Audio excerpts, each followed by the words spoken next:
कपड़े, इतने tight tight बच्चे कपड़े पहनते हैं कि झुक ही नहीं सकते। झुके कैसे? क्योंकि झुके तो फटे, इसलिए झुक भी नहीं सकते। जीन्स झुकने ही नहीं देती। इसलिए जितने नौजवान युवक यहाँ बैठे हैं जो जीन्स पहनते छोड़ देना। वैसे आप जानते हो ये जीन्स क्या है? मैं आपको हकीकत बता देती हूँ इस जीन्स की, शायद वो सुनने के बाद आप जीन्स कभी दोबारा नहीं पहनोगे। इंग्लैंड नाम का देश है, नाम सबने सुना है? इंग्लैंड में सफाई कर्मियों के कपड़े बहुत ज्यादा फटते थे। ये जीन्स कहां से आई उसका इतिहास बता रही हूँ। इंग्लैंड में सफाई कर्मियों के कपड़े वस्त्र बहुत ज्यादा फटते थे। वहां की जो गवर्नमेंट है, वहां की सरकार है, वो सफाई कर्मियों को कपड़े दे देकर थक गई। तब इंग्लैंड सरकार ने, इंग्लैंड गवर्नमेंट ने एक आदेश जारी किया, एक फरमान जारी किया।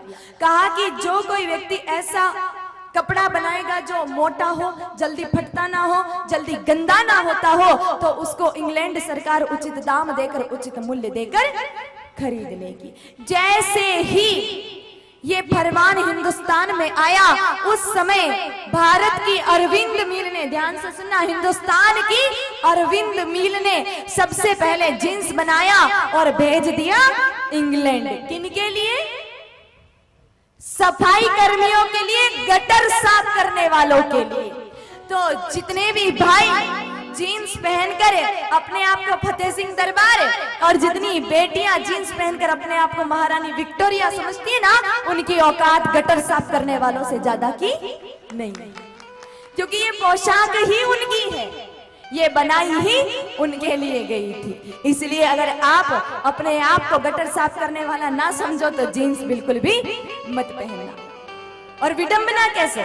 लड़के तो पहनते ही पहनते, पर लड़कियां पीछे नहीं है जीन्स पहनने में। लड़कों की जीन्स होती है एडी एडी तक, और लड़कियों की जीन्स होती है घुटने घुटने तक। ऊपर टी शर्ट पहनती है जिसके बाएं स्लीव्स तो होती नहीं, उनको देखकर ऐसा लगता है कि इनकी आस्ती ने कोई उंदरे गुतर कर ले गए। बेटियों को कभी भूल कर भी जीन्स नहीं पहनना चाहिए।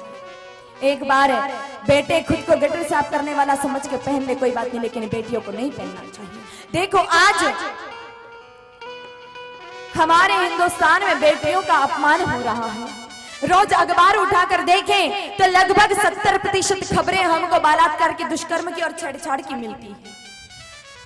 रोज अगर सुबह सुबह टीवी खोल कर देखे तो सुबह सुबह ही दिमाग खराब हो जाता है। इतनी खबरें बलात्कार की, दुष्कर्म की, छेड़छाड़ की आती है। क्यों? पहले नारियों का इतना सम्मान होता था, आज ऐसा क्यों हो रहा है? मैं ये तो नहीं कहती कि सारा दोष बेटियों का है, नहीं, लेकिन 70% गलती सिर्फ लड़कियों की होती है। जब टाइट टाइट जींस और अधनंगे कपड़े पहनकर कोई लड़की बाजार में गुजरेगी और किसी दुष्ट पापी की नजर पड़ गई तो पूजा की थाली लाकर आरती उतारेगा क्या? फिर तो इज्जत ही जाएगी। कुछ पढ़े लिखे लोग नहीं मानेंगे, ये 21वीं सदी है, इसमें ऐसा कुछ भी नहीं होता है। लेकिन मेरे भाई बहनों याद रखना, सदी चाहे कैसी भी हो, जमाना चाहे कोई सा भी हो, लेकिन अगर घर के आंगन में आपने भोजन की थाली खुली छोड़ रखी है ना, तो कुत्ता तो मुंह मारेगा ही मारेगा। इसमें कोई सदी या जमाना कुछ नहीं कर सकता। ये दोष कुत्ते का नहीं, ये दोष तो हमारा है। थाली को खुला क्यों छोड़ा? अगर ढक के रखते तो किसी कुत्ते की इतनी औकात नहीं है कि ढक्कन उठा के उसको जूठा कर सके। इसलिए बेटियां अपने वस्त्रों पर थोड़ा विशेष ध्यान दें और इस तरह के कपड़े बिल्कुल ना पहने। वैसे भी लड़कियों को ऐसा लगता है कि हम जीन्स में ज्यादा सुंदर दिखते हैं, ऐसा बिल्कुल नहीं। आप स्वयं दो लड़कियों की तुलना करना, एक ने भारतीय संस्कृति के अनुरूप कपड़े पहने हैं, सलवार कमीज पहना है, अच्छे से दुपट्टा लगा रखा है, बाल पर तिलक लगा रखा है और मेकअप बिल्कुल नहीं कर रखा है, लिपा पोती बिल्कुल नहीं की है, और उसके सामने दूसरी जीन्स वाली लड़की है बिल्कुल मॉडर्न, खूब सारी लिपापोती कर रखी है। दोनों की तुलना करके देखना, जो भारतीय संस्कृति के अनुसार कपड़े पहनने वाली लड़की है ना, वो माता सीता, माता रुक्मिणी, माता अंबा, दुर्गा, भवानी, जगदम्बा जैसी दिखती है, और जींस वाली लड़की किसी राक्षसी शूर्पणखा पूतना से कम नजर नहीं आती।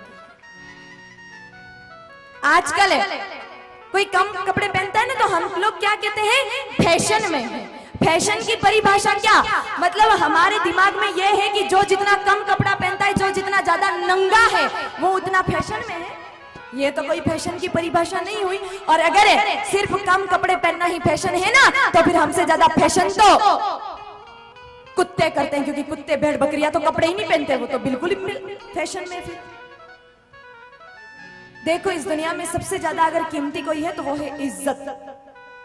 और जो जितनी कीमती होती है ना, उस चीज को उतना ढक के रखा जाता है, सबके सामने प्रदर्शित नहीं किया जाता है।